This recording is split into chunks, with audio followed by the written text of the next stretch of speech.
Wow. Oh my goodness.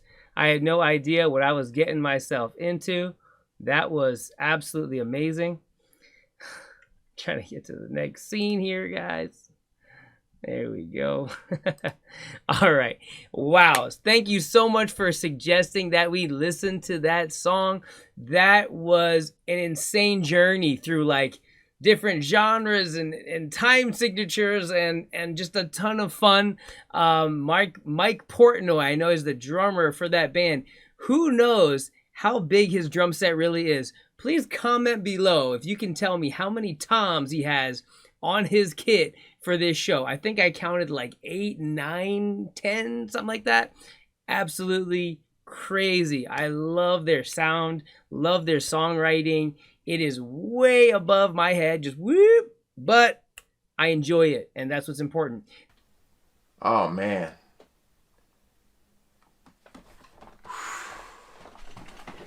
Now that you talking about music just all around you. Wow, man. Oh, that was dope. Like, I mean, the way they shred, and then it's like you hear the sounds with the drums and him on the keyboard. Everything just, it's like they were great together, but just showing their individual talents, man. Whoo! Oh, that was insane. Insane. Damn, I enjoyed that. I was just sitting there like stuck, bro. I couldn't even. Oh. All I gotta say about that was that's ridiculous. That whole thing was ridiculous. That whole thing was epic right there. Like I just got absorbed into the song. I was just like, you know what I'm saying?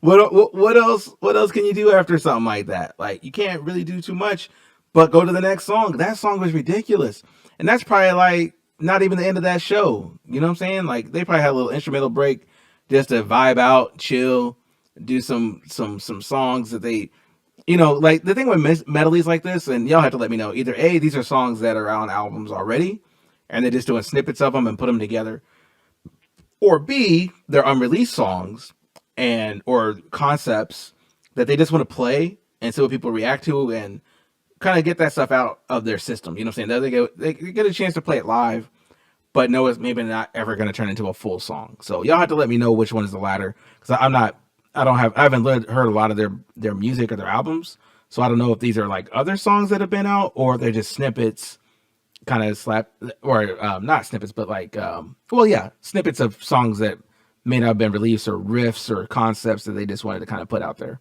Enough words to describe how that song made me feel. Like, it's just, everybody was so talented at their instruments, every single member, and they were going ridiculous the whole song, and nobody, as far as I saw, nobody messed up. So just, you think about that, like they had all these different things, and I don't know if they were all their own different melodies. The only melody I recognized a couple keyboard ones, but the only one I recognized that they all played together was, I thought one sounded kind of similar to a Tool riff, but towards the beginning, the first couple minutes. But either way, the song was ridiculous, and just it showed how good everybody is at their instruments. And whoa, like, it's just like, how are they all doing this? How are they that many good musicians just all in one place? And I didn't even hear their singers. I don't even know what their singer sounds like. What dreams are made of. Dream theater. I thought it was cool. My favorites were the keys and the drums, and because they were the most playful, so I like that part of like the playful element in the dark kind of setting. But I don't want to say that I like the keys being playful, because towards the end, I don't like literally mean like super playful, like with the heart and soul and the circus music. It was like before that, it was playful, but still, you know, along the themes of the medley that they were doing together. And is it the same keys guy that we saw in the other Dream Theater video? I don't think so. Do they just need a bald guy for the keys? Because the first guy was older, right? I think so. I think he's a lot older than But this I think guy. that video might have been older, though. Okay. I know that's not the drummer from the last one because I've been told that this was the original drummer. Okay. Who's from Brooklyn. Okay. Yeah. Woo, shout out to you. But I guess this is just what happens when you have 4 virtuosos playing together. I mean, this is ridiculous. Like, they're all just so good. Yeah. It's just ridiculous. And it's like, I don't know what part was the best. I mean, it was just crazy. Like, this is just a little observation. It's like, even if I wasn't watching the video, even if I was just hearing the audio, I would know that this is guitar up high kind of music. Like, you don't have the guitar slung low No. when you're playing this. No. These people are studious. You know what I mean? Yeah. This is like, they're like they're in the operating room. Yeah. Just, you know what I mean? It's not just, yeah, you know what I mean? It's just a Right. whole separate thing. Yeah. It's just a whole different thing. Yeah. And it's just wild. I don't know. Yeah. Did you have something you were going to say? Of course, it's gonna be silly. I wonder if their fingers just start moving while they're just like chilling. If their fingers just want to play stuff. Right? The comb in your hair, your fingers just start to. Like that movie where he has the, you know, Doctor Strangelove, where you know what I'm talking about. Yeah. When he can't control his arm or whatever, Yeah. and like so they just like starts I'm playing not trying to do this. I swear. And they want to send an email, and all of a sudden they send a whole like orchestral like arrangement. It's just like B, C, A flat. Sharp. Yeah. They send sheet music with a keyboard. It's like, how did you even do that? I don't know. I'm just a musician. I'm just that good. So yeah, I don't know. It's just mind blowing, and like the way that they were just so in sync with each other. They would go on these super long runs of all Yes. these crazy notes and all be playing the exact same thing. Yeah. And that, like the super long runs with everything together, kind of reminded me of Zappa in a little bit. Mm-hmm. Although this was just like a more extended version of that, because they would be doing it for like minutes at a time. It felt like. Yeah. It's wild. Yeah. And you know they had it all written out. Of course. Yeah. It's just like, oh man, I'm sweating. Whatchamacallit. Yeah, that's all I could say.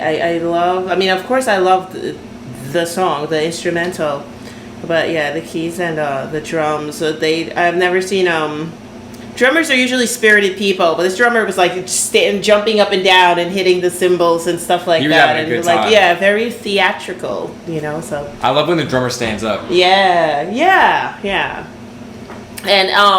And it's definitely good, captivating music for such a large crowd too, right? I just feel like you can't be too monotonous with a crowd like that. You've got to do ups and downs and this and that. That's why like Freddie Mercury was like the king of stadium rock, because he knew how to just go here, there, and everywhere. And you got to when you have such a big crowd, because Yeah. somebody's gonna fight somebody. You know, it's too boring. Yeah, this was just crazy. Yeah. Crazy good. So shout out to Michael for suggesting this. Shout out to Michael for introducing us to Dream Theater in the first place.